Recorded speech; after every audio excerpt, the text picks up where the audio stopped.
4 जून को लोकसभा चुनाव के नतीजे घोषित होने में करीब 1.5 महीने का समय बाकी है, लेकिन भारतीय जनता पार्टी ने अपनी पहली सीट जीत भी ली और वो भी बिना चुनाव लड़े। 22 अप्रैल को गुजरात के सूरत से कांग्रेस उम्मीदवार का नामांकन खारिज होता है। उसके एक दिन बाद बाकी 8 उम्मीदवार भी अपने नाम वापस ले लेते हैं और इस तरह बीजेपी के मुकेश दलाल वो सीट बिना चुनाव लड़े ही जीत जाते हैं और उन्हें वहां से निर्विरोध विजेता घोषित कर दिया जाता है। ये कोई पहला मामला नहीं है और ना ही दलाल ऐसे पहले नेता हैं जो बिना चुनाव लड़े ही जीत गए हों। दलाल 1952 के बाद से केवल 29वें सांसद हैं जिन्होंने उपचुनाव समेत निर्विरोध जीत हासिल की है। 1952, 1957 और 1967 से एक ही चुनाव में सबसे ज्यादा 5 निर्विरोध सांसद चुने गए थे। आज हम इन्हीं चुनाव और इन चुनाव में जीतने वाले निर्विरोध सांसदों के बारे में ही इस वीडियो में बात करेंगे। 1952 के बाद से जम्मू कश्मीर में सबसे ज्यादा 4 सांसद निर्विरोध चुने गए हैं और इसके अलावा केवल 8 ऐसे राज्य हैं जहां से बिना चुनाव लड़े एक से ज्यादा नेता संसद पहुंचे हैं। और ये राज्य कौन से हैं? ये राज्य है आंध्र प्रदेश, असम, उड़ीसा,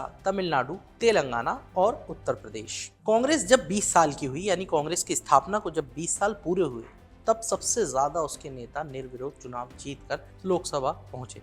इस लिस्ट में नेशनल कांग्रेस और समाजवादी पार्टी का भी नाम आता है और इनके दो नेता बिना चुनाव लड़े ही लोकसभा चुनाव जीत गए। हालांकि इस चुनाव में सिर्फ एक निर्दलीय ने ही बिना चुनाव के लोकसभा में कदम रखा और इस तरह दलाल बीजेपी के वो पहले सांसद बन गए हैं जिन्होंने निर्विरोध या बिना चुनाव लड़े ही सीट जीत ली है। और ऐसी केवल 2 लोकसभा सीट है जहां एक सांसद को एक से ज्यादा बार निर्विरोध चुना गया है और वो है सिक्किम और श्रीनगर। बिना चुनाव लड़े गए जीते या निर्विरोध चुने गए सांसदों में नासिक से पूर्व उप प्रधानमंत्री और महाराष्ट्र के मुख्यमंत्री वाई चौहान, जम्मू कश्मीर के पूर्व सीएम और नेशनल कॉन्फ्रेंस के प्रमुख फारूक अब्दुल्ला श्रीनगर से, नागालैंड के पूर्व मुख्यमंत्री और 4 राज्यों के पूर्व राज्यपाल एससी जमीर, ओडिशा के पहले सीएम हरे कृष्ण मेहताब अंगुल से और पूर्व केंद्रीय मंत्री पीएम सईद लक्षद्वीप से और केएल राव आंध्र प्रदेश के विजयवाड़ा से।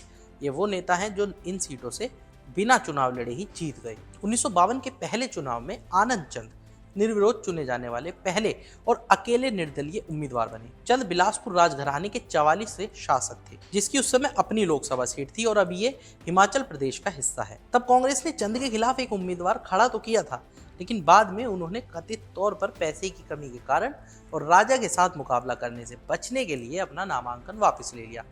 हालांकि कांग्रेस ने तब आरोप लगाया था कि राजा यानी कि चंद ने उसके उम्मीदवार को रिश्वत दी और इतना ही नहीं, पार्टी ने इस चुनाव को अदालत में चुनौती तक दी। लेकिन तब एक जिला अदालत ने चंद के पक्ष में ही फैसला सुनाया और उन्हें ही विजेता माना।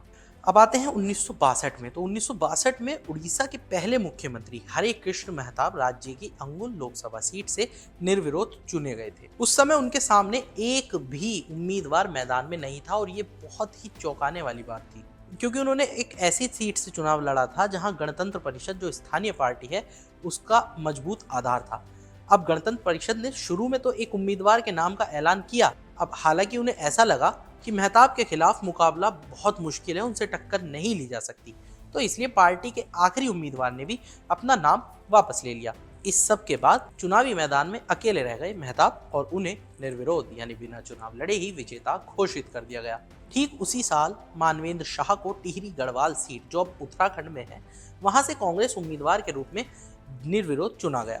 शाह तत्कालीन गढ़वाल साम्राज्य के आखिरी शासक थे और आपको एक बड़ी बात ये बताते हैं कि गढ़वाल पहली वो रियासत थी जिसने 1949 में भारत में शामिल होने के विलय पत्र पर हस्ताक्षर किए थे। वो पहली रियासतों में शामिल था। 1957 से शुरू होकर शाह रिकॉर्ड 8 बार इस सीट से सांसद रहे और केवल 1971 में एक बार हारे। शाह ने बाद में 1980 के दशक में आयरलैंड में भारतीय राजदूत के रूप में भी काम किया। इसके बाद 1967 में नगवांग लोब्जेंग थुप्स्तान चोगनोर ने बतौर कांग्रेस उम्मीदवार लद्दाख सीट निर्विरोध जीती। चोगनोर, जिन्हें 19वें कुशोक बकुला रिनपोछे के नाम से भी जाना जाता है, एक बौद्ध आध्यात्मिक नेता थे और उन्हें बुद्ध का अवतार भी माना जाता था। उन्होंने 1971 में फिर से लद्दाख जीता और बाद में 1990 से 2000 तक वे मंगोलिया में भारतीय राजदूत भी रहे। 1977 में सिक्किम और अरुणाचल पश्चिम सीटों पर निर्विरोध सांसद चुने गए। सिक्किम में छत्र बहादुर छेत्री के सामने 7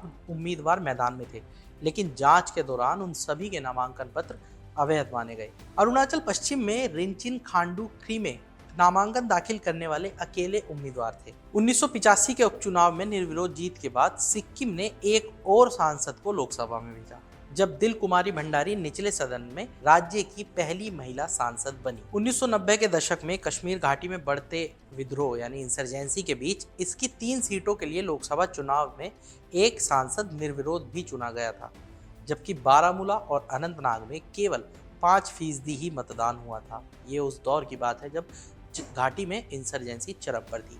नेशनल कॉन्फ्रेंस के मोहम्मद शफी भट्ट ने श्रीनगर से चुनाव में निर्विरोध जीत हासिल की, और ये वो दौर था जब सरकार बढ़ते उग्रवाद को देखते हुए बड़ी संघर्षों से यहाँ चुनाव करा पाई थी। अब ये तो थे पिछले कुछ चुनाव। अब अभी हाल के कुछ मामलों पर एक नजर डालते हैं। तो दलाल से पहले समाजवादी पार्टी नेता डिम्पल यादव निर्विरोध जीतने वाली सबसे हालिया सांसद थी। 2012 में उत्तर प्रदेश विधानसभा चुनाव में अपनी पार्टी की जीत के बाद सपा प्रमुख अखिलेश यादव को अपनी कन्नौज लोकसभा सीट खाली करने के लिए मजबूर होना पड़ा और वो मुख्यमंत्री बन गए। आगामी उपचुनाव में सपा ने उनकी पत्नी डिम्पल यादव को अपना उम्मीदवार बनाया, जहां कांग्रेस, बीएसपी और राष्ट्रीय लोकदल यानी आरएलडी उपचुनाव से दूर रहे, तो वहीं बीजेपी और कई निर्दलीय और छोटी मोटी पार्टियों ने कन्नौज से चुनाव लड़ने में दिलचस्पी दिखाई।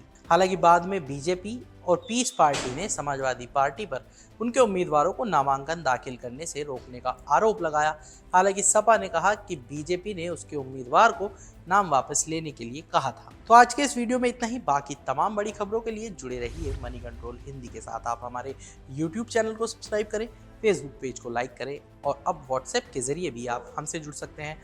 व्हाट्सएप चैनल का लिंक आपको कमेंट बॉक्स में ज़रूर मिल जाएगा। तब तक के लिए धन्यवाद।